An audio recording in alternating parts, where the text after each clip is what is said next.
কথায় বলে মাছে ভাতে বাঙালি, তবে আমি যে মাছ খেতে খুব বেশি পছন্দ করি ব্যাপারটা কিন্তু তা নয়। তবে কিছু মাছ আছে যেগুলো আমি ভালোবাসি, তার মধ্যে তো ইলিশ আছেই।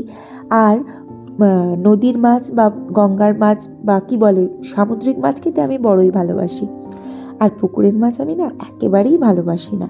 তো যাই হোক, আজকে তমাল আমার একটা খুব প্রিয় মাছ পার্শে মাছ বাজার থেকে নিয়ে এসেছিল। অনেকদিন পরেই এনেছিল, কারণ নাকি পার্শে মাছটা সবসময় সুন্দর পাওয়া যায় না।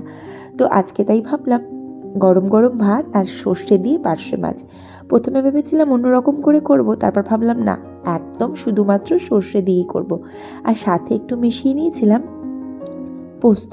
তো মাছটা একটু ভালো করে ভাজা ভাজা করে নিলাম। আর তারপরে না ওই মাছের তেলের মধ্যেই মাছগুলোকে তুলে নিয়ে দিয়ে দিলাম একটুখানি কাঁচা লঙ্কা, আর দিয়ে দিয়েছিলাম কালো জিরে। আর সেই তেলের মধ্যে একটু লঙ্কার গুঁড়ো একটু হলুদ গুঁড়ো দিয়ে নাড়াচাড়া করে জল ঢেলে দিয়েছিলাম। আর সাথে দিয়েছিলাম লবণ আর চিনি, মানে স্বাদ মতন লবণ আর একটুখানি চিনি। চিনি তো দিতে হয় একটু স্বাদটা ব্যালেন্স করার জন্য। আর তারপর যেই টকবক করে ঝোলটা ফুটে উঠেছিল, তার মধ্যে আমি একটা একটা করে সব কটা মাছ ছেড়ে দিয়েছিলাম। আর এইবার একটুখানি গ্যাসটাকে আস্তে দিয়ে মাছটাকে ফুটতে দেবো।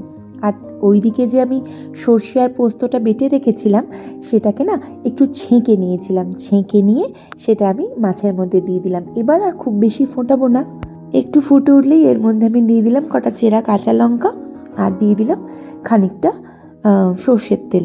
বাস, রান্না কিন্তু একেবারে কমপ্লিট। তো এটাকে আমি একটা পাত্রের মধ্যে ঢেলে নিয়েছিলাম। আর দেখতে যেমন সুন্দর হয়েছে, সত্যি বলছি খেতে কিন্তু দুর্দান্ত হয়েছিল। গরম গরম ভাতের সাথে এই পার্শে মাছের ঝোলটা আপনারা ট্রাই করে দেখতে পারেন। তো আজকের এই ছোট্ট গল্পটা আমি এখানেই শেষ করলাম। আবারও দেখা হচ্ছে। টাটা।